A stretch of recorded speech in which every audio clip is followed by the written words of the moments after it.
Kristo lazima awe anatumaini.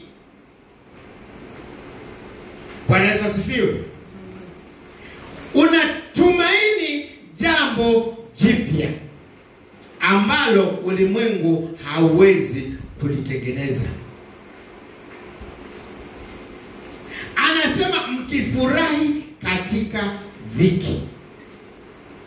Hapo kidogo panakuwa na shida. Una dhiki alafu ufurahi. Hiyo ni sifa ya kuwa Kristo. Yaani una dhiki lakini unatakiwa uwe na furaha. Una matatizo, una shida mbalimbali, lakini unatakiwa uwe na furaha.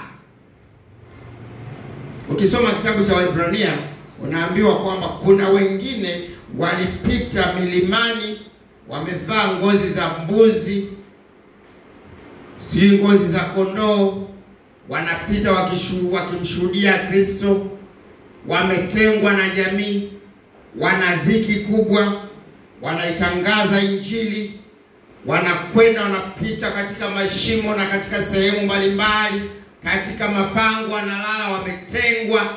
Walikuwa wanatumaini, lakini mioyo yao ilikuwa ina furaha katika dhiki ile, na watu waliwashuhudia kwamba hawa watu si watu wa kawaida, wakafa,